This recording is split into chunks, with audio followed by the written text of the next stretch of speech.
December 25th, 1776.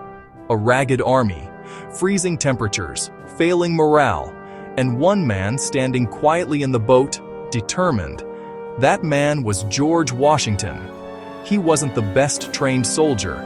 He wasn't the most educated political thinker. But when history demanded leadership, he delivered.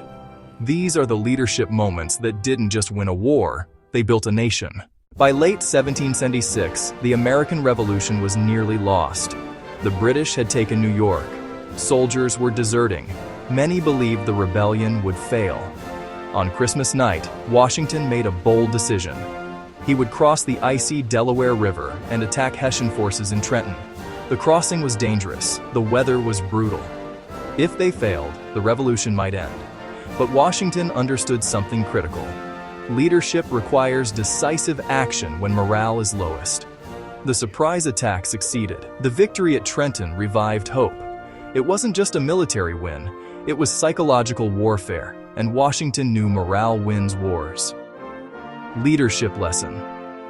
On screen, great leaders act boldly when others hesitate. If Trenton showed Washington's boldness, Valley Forge showed his endurance.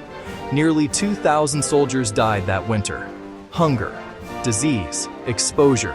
Washington could have resigned. He could have blamed Congress. Instead, he stayed. He lived among his troops, shared their hardship, wrote desperate letters for supplies, reorganized the army. And when Baron von Steuben arrived, Washington supported modern military training. Valley Forge transformed the army from a militia into a professional force. Leadership isn't always glory.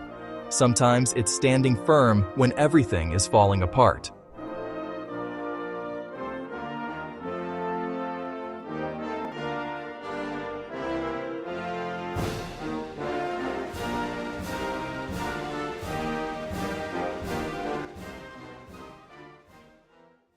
When the war ended, Washington was the most powerful man in America. Many expected him to become king. Armies have made kings before. Revolutions have created dictators. But Washington did something radical. He resigned his commission. He returned power to Congress. He walked away. In a world ruled by monarchs, he proved something revolutionary. True leadership is about service, not control.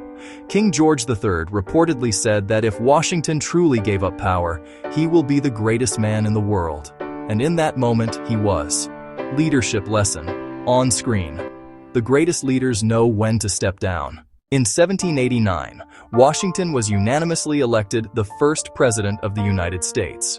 There was no guidebook, no precedent, no blueprint. Every decision would define the future. He established a peaceful transfer of power, a cabinet system, limits on executive authority, and after 2 terms, he stepped down again. By refusing a 3rd term, Washington created a tradition of restraint that would last until Franklin D. Roosevelt broke it over a century later. Washington understood that institutions must be stronger than individuals. That principle still shapes America today. In his farewell address, Washington warned the nation about political factionalism, excessive debt, permanent foreign alliances. His words were not angry. They were cautious, protective.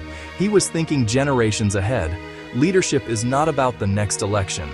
It's about the next century. Leadership lesson. On screen.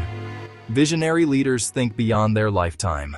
George Washington was not perfect, but when tested by war, power, and history, he chose restraint, he chose service, he chose principle, and that is why he is not remembered as a conqueror, but as the father of a nation. Leadership is not about titles. It's about character under pressure, and few men have shown it more clearly than George Washington.